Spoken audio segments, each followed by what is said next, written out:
Hello everyone, good morning. Welcome to Glance Academy. दोस्तों, आज की इस क्लास में हम लोग कवर करेंगे यूपी स्पेशल पेपर 5 और 6 जो कि मेंस आंसर राइटिंग प्रोग्राम हम लोगों ने शुरू किया है, जिसमें क्वेश्चन नंबर 11 अर्थात डे 11 के क्वेश्चन को डिस्कस करेंगे और साथ ही साथ डे 12 यानी क्वेश्चन नंबर 12 को भी हम लोग डिस्कस करेंगे। और इसी तरीके से हम लोगों ने पिछले 10 दिन से ये प्लान लगातार आप लोगों के सामने प्रेजेंट रखा है।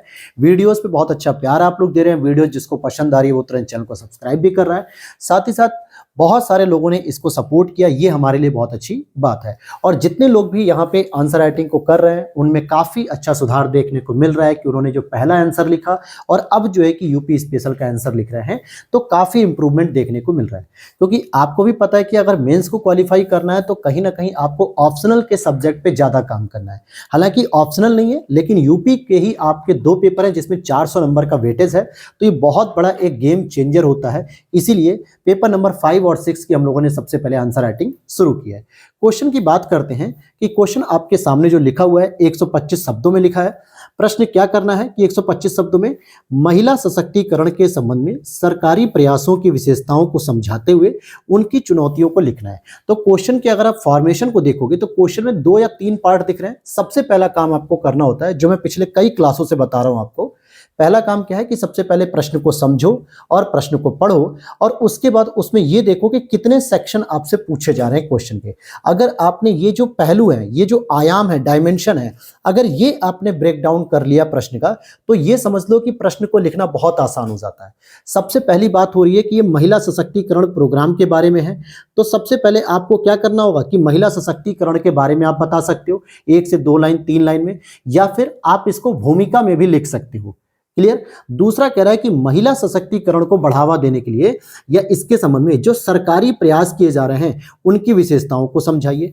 अर्थात सरकारी प्रयासों के रूप में आप क्या जानते हो? सरकारी योजनाएं हो सकती हैं, सरकारी मिशन हो सकते हैं, सरकारी कार्यक्रम हो सकते हैं, सरकारी पोर्टल्स हो सकते हैं, एप्लीकेशन हो सकते हैं। कहीं ना कहीं महिलाओं के सशक्तिकरण को बढ़ावा देने के लिए सरकार के द्वारा विभिन्न प्रकार के जो कार्यक्रम, मिशन या फिर योजनाएं संचालित की जाती हैं, इनकी विशेषताएं क्या होती हैं। अर्थात 2-2, 3-3 पॉइंट है, 1-1, 2-2 पॉइंट आपको लिखना होता है कि हाँ, ये लैंगिक भेदभाव को समाप्त करेगी, या ये शिक्षा के स्तर को बढ़ावा देगी, या ये उनके स्वास्थ्य के सुधार करेगी। इन सभी से रिलेटेड आपको बताना है। तीसरा, उनमें जो चुनौतियां क्या हैं ये बताना है। यानी 3 पॉइंट समझ में आ गया। महिला सशक्तिकरण क्या होता है, सरकारी प्रयास कौन कौन से हो रहे हैं, उनकी विशेषताओं को लिखे और उनमें चुनौतियां क्या है। प्रश्न अगर आपने ये समझ लिया, इट मींस कि 3 चीजों पे काम करना है। तो सबसे पहले हम लोग शुरू करेंगे, इंट्रोडक्शन की बात करेंगे। लेकिन आगे बढ़ने से पहले मैं उन बच्चों को इस बैच की पूरी इंफॉर्मेशन आपके सामने शो कर देता हूं, क्योंकि बहुत सारे बच्चे जब क्या करते हैं कि वीडियो पसंद आती है, लाइक करते हैं और फिर कमेंट सेक्शन में पूछते हैं कि सर हम इस बैच पे कहां से ज्वाइन कर सकते हैं। तो फिर क्या होता है ना कि सभी को रिप्लाई देने से बेहतर है कि वीडियो आप लोग प्रॉपर देख लीजिए। उसमें प्रमोशन दिया जाता है, नंबर आपका व्हाट्सएप, वहीं पे जानकारी मिलती है। ये आपका UP PCS mains answer writing batch है, जिसमें डेली आंसर प्रोग्राम होता है। पेपर 5 और 6 के लिए कंप्लीट जानकारी आप यहां पर ले सकते हो। पूरे व्हाट्सएप हमारी जो टीम होती है आपको मैसेज के थ्रू आपको सारी इंफॉर्मेशन दे देगी। कॉल पे बात नहीं होगी, लेकिन मैसेज अगर आप इस नंबर पे करेंगे आंसर राइटिंग बैच के नाम से, तो आपको इंफॉर्मेशन मिल जाएगी। साथ ही साथ आप हमारे मेंस आंसर राइटिंग से लेके प्रीलिम्स, प्रीली प्लस मेंस सभी के notes completely handwritten notes ले सकते हैं। चाहे आप यूपीएससी की तैयारी कर रहे हो, यूपी पीसीएस कर रहे हो, समीक्षा अधिकारी कर रहे हो, बिहार पीसीएस या फिर अदर स्टेट पीसीएस, यहाँ पे 4 कैटेगरी के आपके नोट्स हैं। ये पूरी तरीके से हैंड रिटन नोट्स हैं जो आप जानकारी ले सकते हैं। चलिए टॉपिक पे दोबारा आते हैं, क्वेश्चन पे। तो यहां आपने क्वेश्चन को जो देखा, तो सबसे पहले सर हमारी क्या भूमिका बनेगी। भूमिका के बारे में हम लिखेंगे सबसे पहले 2-3 चीजें हो सकती हैं। हालांकि मैंने कल लगभग 22-23 कॉपी चेक की थी, सॉरी 19-20 कॉपियां, और जितने भी एस्पिरेंट ने इस पे जो प्रश्न लिखा है बहुत ही बेहतर लिखा है। 1-2 बच्चों को अगर हम देखें कि जिन्होंने फैक्ट को कम लिखा या फिर यूं कहें कि प्रमाणिकता इसकी नहीं दिखाई, बाकी लोगों ने बहुत अच्छा लिखा है, नो डाउट बहुत अच्छा काम कर रहे हैं। और जितने भी लोगों ने इंट्रो लिखा है, मैक्सिमम लोगों का इंट्रो बेहतर है। तो ये जरूरी नहीं है कि मैं जो इंट्रो लिख रहा हूं यही सबसे परफेक्ट होगा, लेकिन जितने भी लोगों ने लिखा है सबका अच्छा है। बस आप इसमें एक इंट्रो के रूप में इसे आप ऐड कर सकते हो। कि हाँ, अगर महिला सशक्तिकरण से संबंधित कोई भी प्रश्न आता है, चाहे वो जीएस में हो, चाहे वो यूपी स्पेशल में हो, आप इस तरीके के इंट्रो को भी ऐड कर लो कि ये भी अगर भविष्य में लिखना पड़े तो लिखा जा सके। बस यही इंट्रो की यहाँ पे भूमिका होती है। अब जैसे महिला सशक्तिकरण का मतलब क्या होता है, चाहे उनका सामाजिक रूप से उत्थान करो, आर्थिक रूप से उत्थान करो, राजनीतिक रूप से उत्थान करो या फिर नैतिक रूप से उत्थान करो, जितने भी प्रकार से आप सशक्त कर सकते हो उन्हें, तो इसको इन शॉर्ट करने के लिए हम सीधे सीधे क्या लिख देंगे कि क्या लिखेंगे, यहां पे हम इंट्रो एक लिख देते हैं कि महिलाओं में, हम इन शॉर्ट करके लिखेंगे, महिलाओं में नेतृत्व एवं निर्णय क्षमता। मैंने दो बातें लिखी, नेतृत्व एवं निर्णय क्षमता विकसित करने की प्रक्रिया को महिला सशक्तिकरण कहते हैं। मैंने ये शायद किसी एक या दो स्टूडेंट में मैंने यही जो है कि बताया भी होगा इंट्रोडक्शन के रूप में, ठीक है, महिला सशक्तिकरण कहते हैं। अब यहाँ पे क्या है, देखो महिला सशक्तिकरण के लिए इससे भी बेहतर इंट्रो लिखा जा सकता है, ऐसा नहीं कि नहीं लिखा जा सकता है, या फिर किसी फैक्ट के माध्यम से भी आप शुरू कर सकते हैं। लेकिन मुझे प्रश्न का क्या है ना कि अगर मैं प्रयास पहले लिख दूं या उनकी चुनौती लिख दूं तो कहीं ना कहीं एक पार्ट छूट जाएगा, और वो पार्ट आपका कौन सा रहेगा, महिला सशक्तिकरण क्या होता है। तो भाई जब महिला सशक्तिकरण के बारे में बात है तो हमें ये चीज बतानी होगी। तो मैंने क्या सोचा कि सबसे अच्छा है कि मैं महिला सशक्तिकरण की व्याख्या भी कर दूं और इंट्रोडक्शन का भी काम हो जाएगा। तो भाई अगर आपको पता है कि दो चीजें सबसे जरूरी होती है महिलाओं में, पहला, अगर आप उनकी लीडरशिप क्षमता को आप डेवलप कर दोगे तो वो हर क्षेत्र में लीडरशिप के रूप में आ जाएंगी, चाहे वो राजनीतिक रूप में लीडरशिप के रूप में आ जाए, समाज को नेतृत्व प्रदान करने के लिए आ सकती हैं आगे, या फिर दूसरा है उनके डिसीजन पावर को इंक्रीज करो, किसी भी चीज को वो डिसीजन लेती हैं तो स्वतंत्र रूप से ले सकें, किसी के दबाव में ना रहें, सामाजिक कोई बाधाएं ना रहें। तो निर्णय, चाहे वो आर्थिक निर्णय हो कि भाई मुझे रोजगार करना है, मुझे नौकरी करनी, मुझे पैसे कमाने, या फिर वो अपने विवाह के स्तर पर निर्णय ले सकते हैं, या समाज को सही दिशा दिखाने के लिए भी नेतृत्व और निर्णय ले सकते हैं।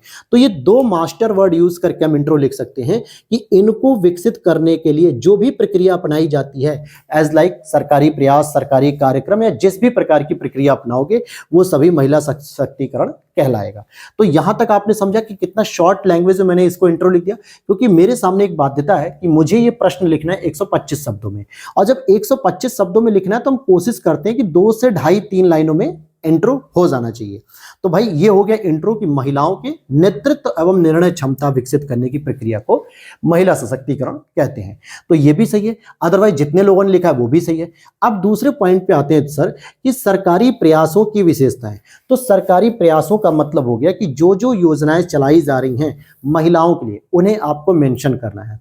ध्यान रखना कि आपके यूपी में बहुत सारी योजनाएं ऐसी हैं जो केंद्र सरकार की संचालित होती हैं, जैसे प्रधानमंत्री उज्ज्वला योजना है, या फिर आपका बेटी बचाओ बेटी पढ़ाओ योजना है। तो कई सारी ऐसी योजनाएं हैं जिनको आप मेंशन कर सकते हो। साथ ही साथ उत्तर प्रदेश स्पेशल पेपर है, तो हमारी यूपी सरकार भी बहुत सारी योजनाएं लेकर चल रही है, इसीलिए आपको वो योजनाओं को भी शामिल करना चाहिए।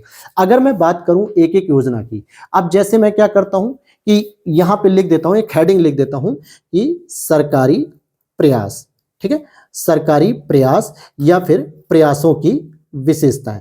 तो अब मेरे को पता है कि भाई सरकारी प्रयास या सरकारी प्रयासों की जो विशेषताएं हैं उनमें हम क्या क्या चीजें ऐड कर सकते हैं। तो योजनाएं तो लिखनी है। अब योजना लिखने के लिए मैं क्या करूंगा, कुछ अलग अलग योजनाएं क्रिएट कर दूंगा। जैसे मान लेता हूं सबसे प्रमुख जो हमारे यहाँ की योजना है वो कौन सी है, मुख्यमंत्री, ठीक है, मुख्यमंत्री कन्या सुमंगला योजना। क्या है दोस्तों, कन्या सुमंगला योजना। अब इस योजना की विशेषता क्या है, आपको यही तो बताना है। इस योजना की विशेषता के लिए मैं यहाँ पे एक पॉइंट लिख दूंगा कि सबसे पहली बात कि ये अप्रैल 2019 में शुरू हुई थी, क्योंकि देखो यूपी का अगर आप पेपर लिख रहे हो तो आपको फैक्ट लिखना पड़ेगा, तभी आपके उत्तर की प्रामाणिकता ज्यादा मानी जाएगी। दूसरा क्या है इसमें जो है कि 6 किस्तों में, कितना दोस्तों, 6 किस्तों में 25,000 रुपए प्रति वर्ष आवंटन किया जाएगा एक एक महिला को। मतलब 25,000 रुपए जो है कि प्रति वर्ष नहीं दिया जाता है, 6 किस्तों में दिया जाता है, जन्म से लेकर ग्रेजुएशन तक। क्लियर हो गई बात। और यहाँ पे आप एक और विशेषता लिख सकते हो कि जिसकी पारिवारिक जो आय है ना वो कितनी होनी चाहिए, 3 लाख रुपए से कम होनी चाहिए, 3 लाख से कम या 3 लाख तक ही होनी चाहिए। तो ये एक क्या हो गया, विशेषता हो गई, जो भी सरकारी प्रयास है उसकी विशेषता हो गई। एक और विशेषता अगर मैं इंडिकेट करना चाहूं दोस्तों, यहीं पे बेटी बचाओ बेटी पढ़ाओ बहुत ही फेमस योजना है। अच्छा, इसमें 2 टारगेट जो है कि कंप्लीट होते हैं। अगर आप गौर करो तो इसी में जो है कि बेटी बचाओ बेटी पढ़ाओ, अगर आप गौर करेंगे तो इसमें 2 टारगेट हमारे सरकार कंप्लीट करती है। पहला, बेटी बचाने का मतलब क्या हो गया, लिंगानुपात में वृद्धि होगी, ये इसकी विशेषता हो गई, लिंगानुपात वृद्धि होगी। ठीक है, अब यहां पे लिंगानुपात वृद्धि होगी तो आप यूपी का लिख सकते हो ब्रैकेट में 912/1000। एग्जामिनर समझ जाएगा कि भाई वर्तमान यूपी में 912 है, इसको बढ़ाने का प्रयास किया जाएगा। या फिर आप राष्ट्र का भी लिख सकते हो। दूसरा, बेटी पढ़ाओ, यानी कहीं ना कहीं इसमें क्या होगा कि बालिका नामांकन में वृद्धि, बालिका नामांकन में वृद्धि हो जाएगी। तो ये क्या हो गया, इसकी विशेषता या इसके उद्देश्य, दोनों शब्दों से ही समझ में आ गया। तीसरी एक मैंने और योजना लिख देता हूं। चलो अब मैं थोड़ा सा और आगे चलता हूं। मिशन शक्ति, मिशन शक्ति अभियान, ये क्या है, ये भी एक यूपी के द्वारा चलाई जा रही एक योजना है जिसमें महिलाओं को सुरक्षा प्रदान की जाएगी। जैसे इसका एक स्लोगन आप लिख सकते हो कि नारी एक है, नारी एक, लेकिन उसके स्वरूप क्या हैं, अनेक हैं। नारी एक है परंतु इसके जो स्वरूप हैं दोस्तों वो क्या है, अनेक हैं, या फिर रूप अनेक हो गए। इससे ही समझ में आ जाएगा कि भैया एक नारी के रूप में बहुत सारी जिम्मेदारियां वो पूरी करेंगी। क्लियर हो गई बात। और इसको आप ये भी लिख सकते हो कि 2021 में शुरू की गई थी। साथ ही साथ इससे क्या होगा, महिला सुरक्षा को बढ़ावा दिया जाएगा, महिला सुरक्षा को बढ़ावा दिया जाएगा। ठीक है, ये बात क्लियर हो गई।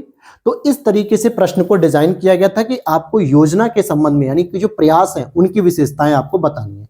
एक तरीके से एक और योजना मैं बता सकता हूं, या योजना नहीं, जो भी आप करंट अफेयर्स पढ़ते हो उससे रिलेटेड।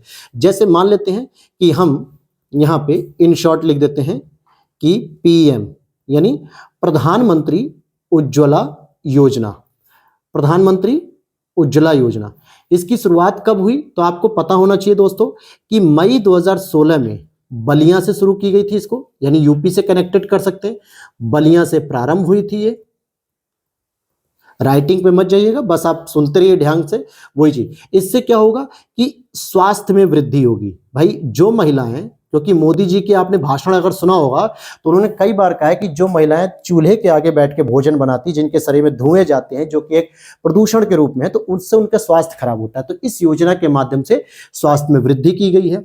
साथ ही साथ आप इसमें एक और योजना लिख सकते हो कि अभी आपने करंट अफेयर्स में पढ़ा होगा कि बालिका सैनिक स्कूल ओपन किया गया है। क्या किया गया है, बालिका सैनिक स्कूल, बालिका सैनिक स्कूल कहां पे दोस्तों, वृंदावन में। क्या नाम है उसका, गुरुकुलम संविद। इसका क्या उद्देश्य रहेगा कि सेना में, सेना के प्रति उत्साह वृद्धि, सेना के प्रति उत्साह वृद्धि, या यूं भी कह सकते हो कि सेना में महिला समानता स्थापित करना। भाई ये भी तो एक इसका लक्ष्य हो सकता है कि सेना के प्रति जो है कि रुचि बढ़ेगी इनकी। तो ये अलग अलग योजनाएं जो है कि मैंने आपको बताई हैं, और भी ऐसी बहुत सारी योजनाएं जो आप लिख सकते हो, जैसे उत्तर प्रदेश भाग्य लक्ष्मी योजना। अच्छा, ये तो हो गया बच्चियों से संबंधित, कुछ और भी आपको लिखना चाहिए। जैसे अलग अलग डायमेंशन पे अगर आप देखोगे तो विधवा पेंशन योजना दी जाती है कि नहीं दी जाती है हमारे यूपी में, बिल्कुल दी जाती है सर, विधवा पेंशन योजना। तो आप इसके बारे में भी एक दो विशेषता लिख दो कि अब इसको 1000 रुपए मासिक कर दिया गया है, 1000 रुपए मासिक। एक और आप इसी तरीके से लिख सकते हो वृद्धावस्था पेंशन, वृद्धावस्था पेंशन योजना। ठीक है, इसकी विशेषता क्या है कि सर इसे भी अब 1000 रुपए कर दिया गया है। पहले 500 रुपए मिलती थी, अब इसे 1000 रुपए मासिक कर दिया गया। क्लियर हो गई ये बात। तो यहां तक आपने 2-4 पॉइंट जो है कि लिखने थे वो आपने पूरी तरीके से बता दिए। तो अब ये योजनाएं लिखी गई हैं, तो मैंने यही तो पूछा प्रश्न में, क्या पूछा कि भैया महिला सशक्तिकरण और इसके संबंध में जो सरकारी प्रयास हो रहा है उसकी विशेषता बताओ। तो विशेषता का मतलब है कि वो किन किन चीजों को टारगेट की जा रही है, या उनकी कौन कौन से कैरेक्टरिस्टिक्स है, या उनके क्या प्रावधान है। तो वो चीजें हमने एक तरीके से डिस्कस यहाँ पे कर लिया, समझ में आ गया। अब अगला जो पॉइंट पूछा जा रहा है आपसे कि इनकी चुनौतियां क्या हैं, तो चुनौतियों की अगर हम बात करेंगे तो बिल्कुल समझ में आ जाएगा आपको चुनौतियां क्या क्या हो सकती हैं। तो हम आगे चलेंगे और हम एक हेडिंग बना लेंगे, या फिर आप इस तरीके से देख सकते हो कि चुनौतियां, ठीक है, चुनौतियां। अब एक बात और ध्यान रखना कि इस प्रश्न में कहीं पर भी आपसे समाधान नहीं पूछा जा रहा है, तो यह ध्यान रखना कि मेन बॉडी में आपको समाधान नहीं लिखना है, लेकिन जब आप इसका निष्कर्ष लिखेंगे ना तो आपको 2 से 3 बिंदुओं के माध्यम से इसका समाधान बता देना होगा।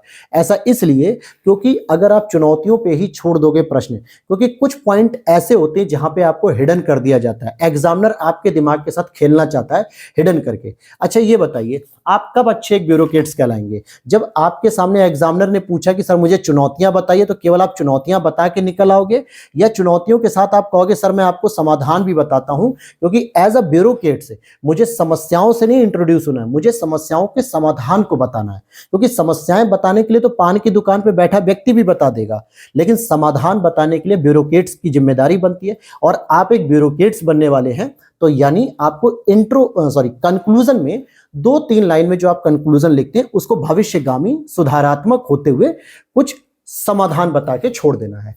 समझ में आ गया?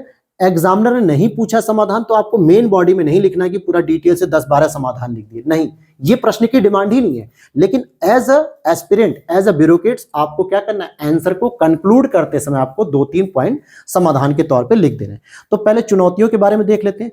तो पहली चुनौती जो आती है दोस्तों, वो आती है भ्रष्टाचार की समस्या। क्योंकि बहुत बार होता है कि ये जो योजनाएं होती हैं वो सही तरीके से पहुंच ही नहीं पाती हैं, भ्रष्टाचार की समस्या।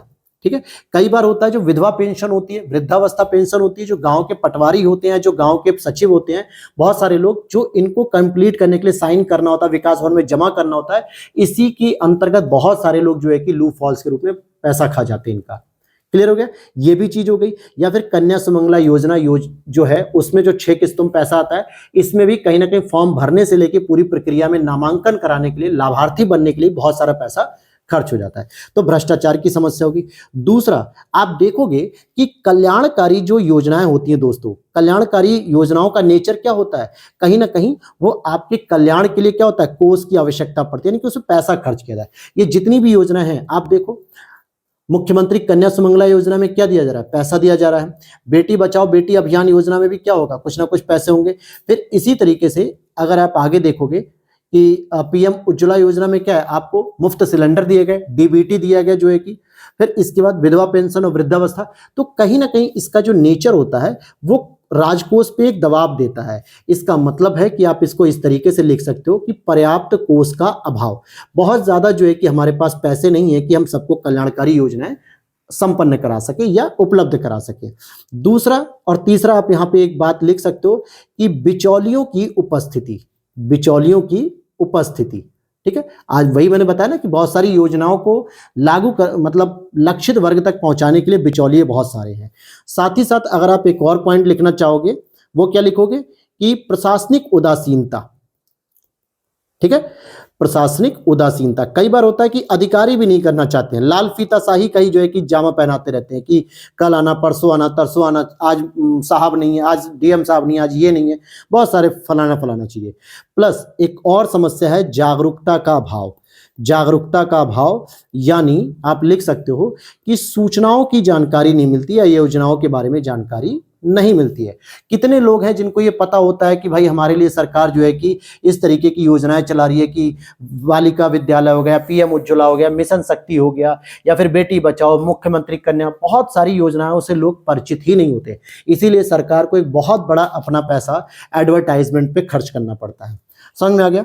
प्लस यहाँ पे एक बहुत बड़ी समस्या आती है महिला अशिक्षा, यानी कि महिला साक्षरता की कमी होती है। अब यहाँ पे आप क्या लिख सकते हो, 57.7% के आसपास जो एजुकेशन है यूपी में, आप उसका आंकड़ा दे सकते हो कि हाँ वाकई यहाँ पे शिक्षा की कमी है। एक और सबसे बड़ी दिक्कत होती है कि राजनीतिक इच्छा शक्ति की कमी, कि नेता भी नहीं चाहते दोस्तों कि कल्याण उल्याण किया जाए, बस वो चुनावी माहौल की वजह से रेवड़ी बांट देने का काम होता है। अदरवाइज उनकी भी मंशा नहीं होती है कि बहुत ज्यादा कल्याण किया जाए, क्योंकि उन्हें लगता है कि यार करोड़ों की जनसंख्या, कितनों का हम कल्याण करेंगे। तो ये सब समस्याएं, अब यहाँ पे ये समस्याएं हमने लिख दी, यहाँ पे योजना की विशेषता बता दी, और अब हम इसके साथ क्या करेंगे, एक निष्कर्ष लिखेंगे। और जब निष्कर्ष आप लिखेंगे दोस्तों, तो आपको निष्कर्ष भविष्यगामी बताना है कि पर्याप्त योजनाओं के बावजूद भी उत्तर प्रदेश में शिक्षा के स्तर में अभूतपूर्व वृद्धि नहीं देखी जा रही है, या फिर आप ये भी कह सकते हो कि महिला स्वास्थ्य में जो है कि बहुत वृद्धि नहीं देखी जा रही है। अर्थात हमें इन योजनाओं के साथ साथ प्रभावी शासन तंत्र और ई गवर्नेंस जैसी सुविधाओं मतलब व्यवस्था पर बल देना चाहिए। अब ई गवर्नेंस के मामले में मैंने क्या किया, एक समाधान दे दिया। फॉर एग्जांपल क्या किया कि भैया समाधान क्या दिया, सूचना जैसे कि प्रशासनिक उदासीनता है तो मैं लिख सकता हूं यहां पे कि ई गवर्नेंस, क्या लिख सकते हैं, ई गवर्नेंस की उपस्थिति करो, मतलब कि ई गवर्नेंस में जो है कि आप वृद्धि करो, उत्तरदायित्व वगैरह बढ़ाओ। साथ ही साथ बिचौलियों को समाप्त करते हुए आप डीबीटी पर बल दीजिए, डीबीटी पर बल दीजिए, ताकि लोग जो लाभार्थी है वहीं तक डायरेक्ट जो है कि पैसा पहुंच सके, बीच में जो बिचौलिए उनको हटा दिया जाए। तो ये 2-3 आप पॉइंट भी लिख सकते हो, और एक और लिख सकते हो कि एसडीजी लक्ष्यों की प्राप्ति। अब एसडीजी में आप देखो महिला कल्याण की बात हो रही है तो सबसे पहली बात होती है लैंगिक समानता स्थापित करना, यानी कि एसडीजी 5। स्वास्थ्य को ध्यान में रखते हुए हम कह सकते हैं एसडीजी 4, ये सॉरी एसडीजी 3। इन 2-3 पॉइंट के साथ आप कंक्लूड कर सकते हो। तो समझ में आ पाया कि निष्कर्ष आपको 2 लाइन में अगर लिखना है कि पर्याप्त योजनाओं के बावजूद आप थोड़ी सी चुनौती बता सकते हो कि यूपी के अंतर्गत महिलाओं की शिक्षा या महिलाओं के स्वास्थ्य या फिर महिलाओं की सुरक्षा में वृद्धि, अभूतपूर्व वृद्धि नहीं हो पा रही है। परंतु अगर हम ई गवर्नेंस जैसी उपस्थिति करें ताकि लाल फीताशाही ना रहे, डीबीटी जैसे प्रावधान करें ताकि बिचौलियों की उपस्थिति खत्म हो जाए, तो हम कहीं ना कहीं एक परिणाम सकारात्मक देख सकते हैं और एसडीजी लक्ष्यों की प्राप्ति भी कर सकते हैं। तो ये हो गया आपका 2-3 पॉइंट को मैंने इंक्लूड कर दिया, समाधान भी दे दिया। ये 2 पॉइंट में एग्जामिनर को लगेगा भी नहीं कि यार मैंने तो पूछा नहीं था समाधान, फिर भी बच्चे ने दे दिया, क्योंकि निष्कर्ष में दे दिया है, यानी अलग से कोई हेडिंग वगैरह नहीं बनाई। समझ में आ गई बात। अब हम चलेंगे दोस्तों अपने क्वेश्चन नंबर 12 यानी डे 12 के टॉपिक पे हम बात करेंगे। बहुत अच्छा सेशन रहेगा आपके लिए। अगर वीडियो अच्छी लगी तो लाइक कर देना दोस्तों, साथ ही साथ चैनल पे पहली बार हो तो सब्सक्राइब कर लेना। और बैच की इंफॉर्मेशन के लिए मैंने जो बीच में आपको कार्ड दिखाया था वहां पे जो व्हाट्सएप नंबर है वहां पे आप टीम से मैसेज करके जानकारी ले सकते हैं। अब यहां पर आप देखेंगे कि हमारा जो डे 12 है, या यूं कहूं कि जो आपका क्वेश्चन नंबर 12 है, क्योंकि डेली हम 2 क्वेश्चन पे डिस्कस करते हैं। हालांकि आंसर राइटिंग के लिए आपको डेली 1 क्वेश्चन दिया था, लेकिन हम उसको क्या करते हैं, जब 2 क्वेश्चन हो जाते हैं तो एक दिन में हम 2 क्वेश्चन को डील करते हैं, ताकि आपको आराम से समझ में आ पाए कि हाँ भाई एक नहीं बल्कि 2-2 क्वेश्चन हम समझ पा रहे हैं और चीजों को एसिमुलेट कर पा रहे हैं।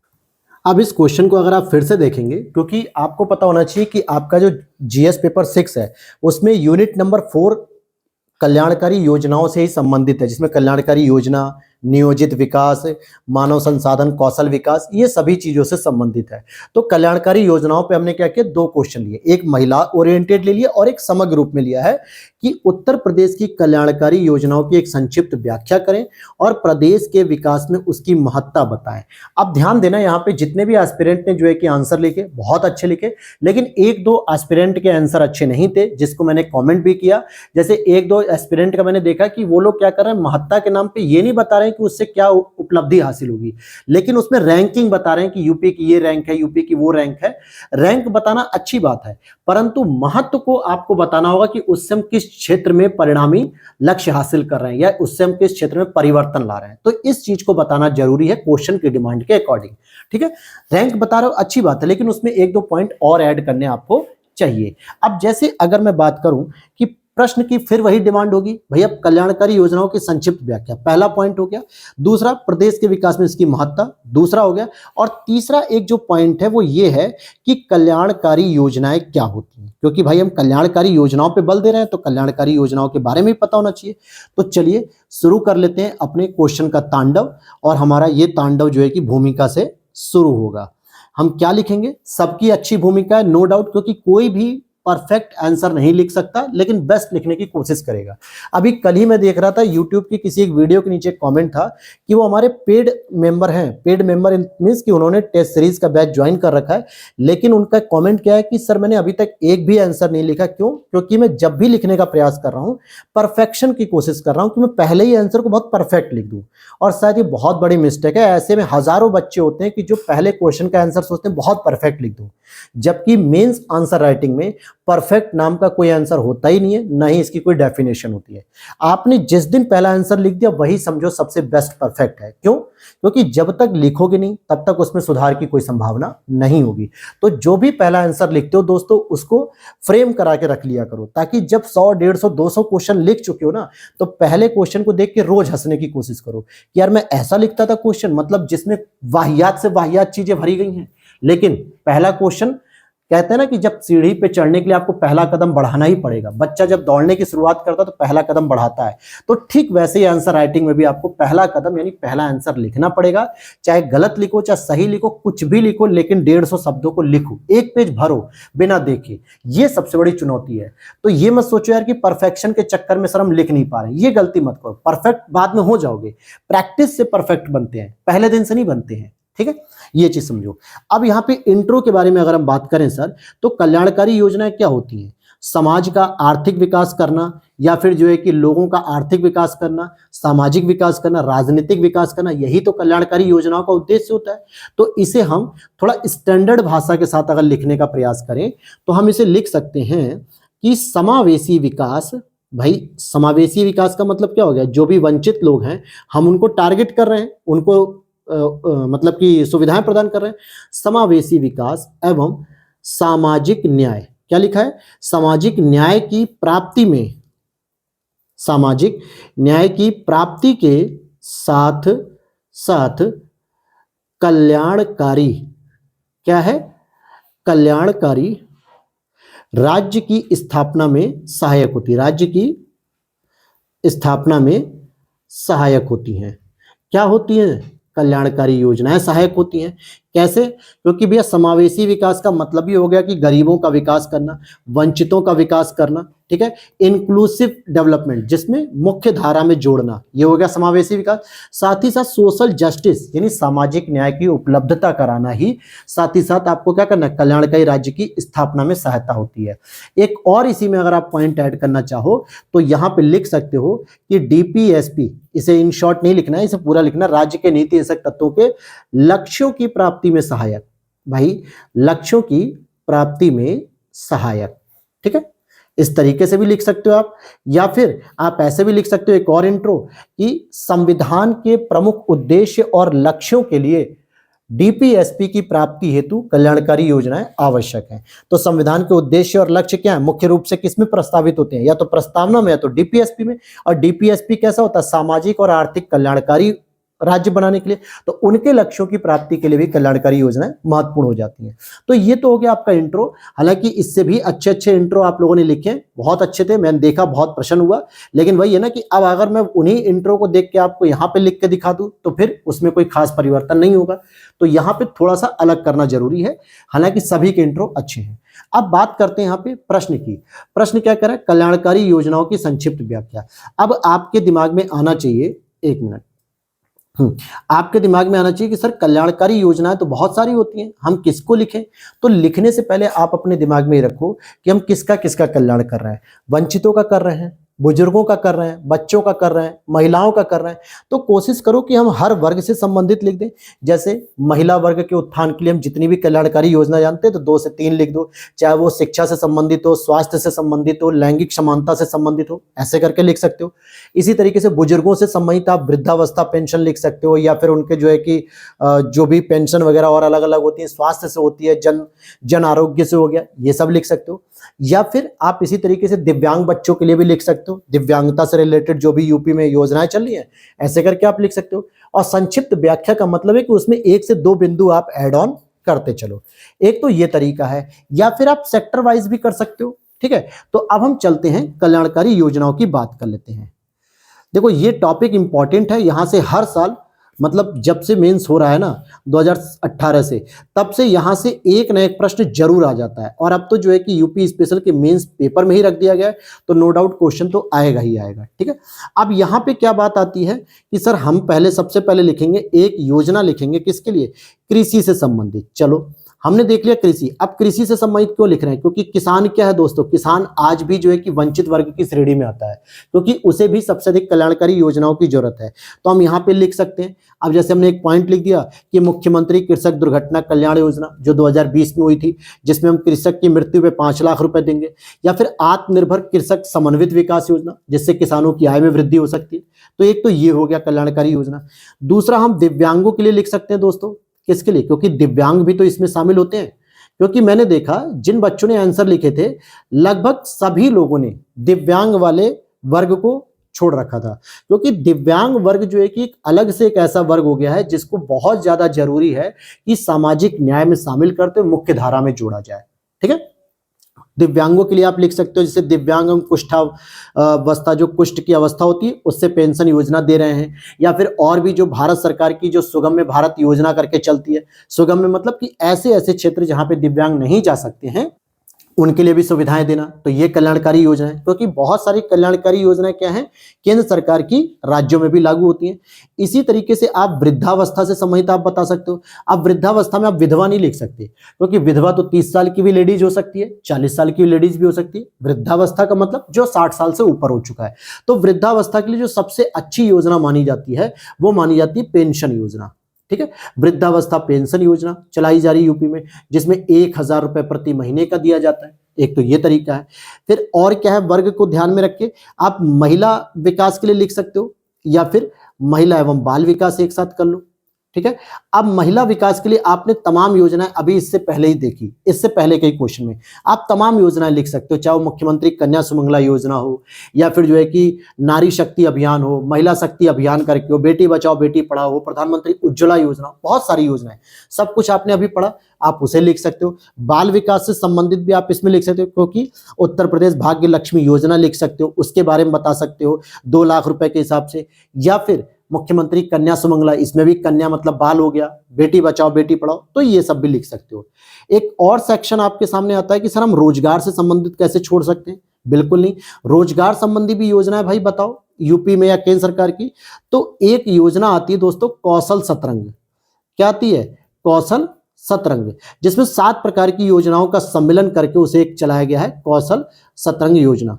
ठीक है, जो छोटी छोटी योजना होती है उससे लेके कौशल सतरंग योजना। इसी में आप 1 डिस्ट्रिक्ट 1 प्रोडक्ट को भी शामिल कर सकते हो कि सर प्रत्येक जिले के एक उत्पाद को अगर हम जो है कि जीआई टैग दे रहे हैं, या यूं कहे कि एक उसको पहचान दे रहे हैं, तो वहां से रोजगार भी क्रिएट हो रहा है। 1 डिस्ट्रिक्ट 1 प्रोडक्ट 2018 की योजना है, बहुत ही इंपॉर्टेंट योजना है। फिर रोजगार से संबंधित जो शिक्षा प्रदान करने के लिए मुख्यमंत्री अभ्युदय योजना का नाम लिख सकते हो आप, अभ्युदय योजना, जिसमें क्या होता है कि लोग कंपटीशन की यानी कॉम्पिटेटिव एग्जाम की तैयारी निःशुल्क रूप से कर सकते हैं। यूपी के विभिन्न जिलों में जो है कि ये कोचिंग चलाई जाती है उत्तर प्रदेश सरकार की द्वारा, मुख्यमंत्री अभ्युदय योजना, ये लिख सकते हो आप। इसी तरीके से एक और चीज की कमी देखने को मिली कि कल्याणकारी योजनाओं का जो जमीनी स्तर पर विकास तभी होगा जब आपके यहाँ का अवसंरचनात्मक विकास अच्छा होगा। अवसंरचनात्मक विकास, अगर मान लेते हैं कि हम अच्छी सड़कें नहीं दें, अच्छी बिजली ना दें, अच्छा परिवहन ना दें, अच्छे हाईवे ना दें, तो हम इन योजनाओं को सही तरीके से लक्षित वर्ग तक नहीं पहुंचा सकते। इसका मतलब है कि आप यहाँ पे क्या करोगे, डिफेंस कॉरिडोर का विकास कर रहे हो, इसका विकास कर रहे हो दोस्तों, डिफेंस कॉरिडोर का विकास कर रहे हो, या फिर इसी तरीके से आप Uttar Pradesh where housing and logistic सुविधा, अगर आप वेयर हाउस और लॉजिस्टिक सुविधा नहीं दोगे तो किसानों का कल्याण कैसे होगा? अभी मैंने ऊपर बताया ना कृषि से संबंधित योजना, तो जब तक आप इसको भी नहीं लिखोगे तो किसानों का कल्याण कैसे करोगे? भाई वेयर हाउस नहीं है हमारे यहाँ, लॉजिस्टिक सपोर्ट नहीं है हमारे यहाँ, बहुत अधिक भंडारण की सुविधाएं नहीं है, कोल्ड स्टोरेज नहीं है, तो किसान बहुत अधिक अगर फसल उत्पादित भी कर लेता है तो जाहिर सी बात है मौसम, कीड़े, बरसात, इन ऋतुओं से जो है कि उसकी फसल खराब हो जाएगी, यानी उसकी फसल को बचाना भी जरूरी है।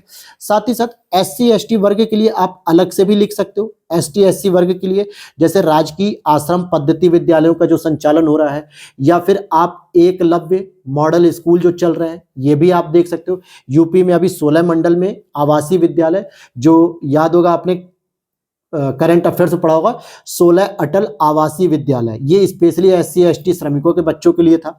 ठीक है, फिर इसी में आप देखोगे सिंचाई के लिए निःशुल्क बोरिंग योजना भी ओपन की गई इनके लिए, कि ताकि पानी का दिक्कत खत्म किया जा सके इस क्षेत्रों में। तो इस तरीके से आपको ऐसे करके लिखना है। तो देखोगे हर एक योजना से समय 2-2 3-3 पॉइंट, एक-एक पॉइंट हमने लिख दिया, यही इसकी संक्षिप्त व्याख्या हो गई। अब आते हैं उत्तर प्रदेश के विकास में इनकी महत्ता। तो महत्ता का जो मेरे मतलब है दोस्त, वो बहुत सारे बच्चों ने तो ठीक लिखा है, लेकिन कुछ बच्चों ने गलत भी लिखा है। तो प्लीज उन लोगों से मेरा ये रिक्वेस्ट है कि थोड़ा ध्यान से समझिए इस चीज को। महत्ता का मतलब है कि हम इन योजनाओं के माध्यम से किस प्रकार के लक्ष्य प्राप्त करना चाहते हैं।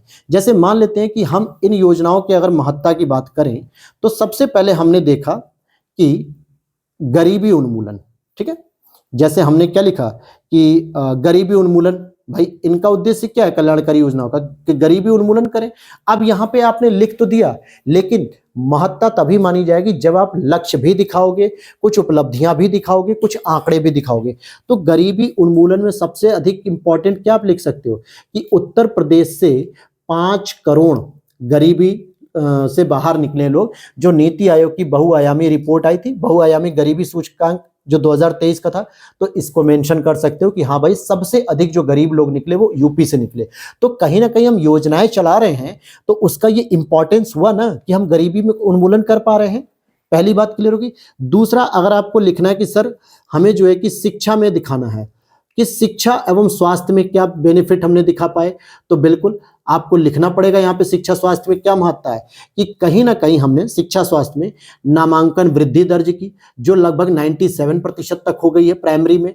अगर आप स्वास्थ्य में दिखाना चाहते हो तो जो मदर मोर्टिलिटी रेट होती है, मतलब कि मातृ मृत्यु दर हो गया, या IMR इन्फेंट शिशु मृत्यु दर, जो घट के 23 के आसपास आ चुका है, एग्जैक्ट मुझे अभी याद नहीं आ रहा है आंकड़ा, तो आप इसको लिख सकते हो। साथ ही साथ हमारे यहाँ जो टोटल फर्टिलिटी रेट है, ठीक है, जो जनसंख्या कंट्रोल के लिए, ये भी घट चुका है।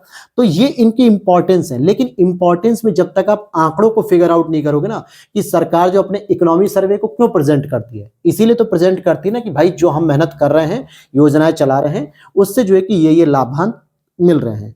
ऐसे ही आप यहाँ पे ग्रामीण विकास को आप दिखा सकते हो कि हाँ भाई ग्रामीण विकास भी हो रहा है।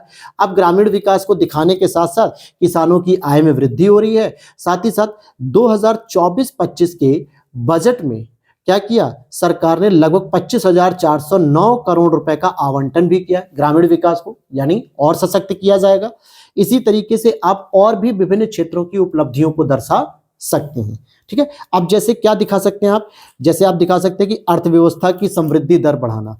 तो आप लिख दो, यूपी के जो सुरेश खन्ना जी हैं, उन्होंने जब बजट पेश किया 5 फरवरी को, तो उन्होंने बताया ना कि हम अपनी GDP को कहां तक लेके जा रहे हैं उत्तर प्रदेश की, लगभग जो है कि देश की GDP में हम 8% से अधिक का योगदान कर रहे हैं। तो ये कैसे कर रहे हैं, जब हमारी ग्रोथ बढ़ रही है, और इनके पीछे एक बहुत बड़ा ये रीजन है।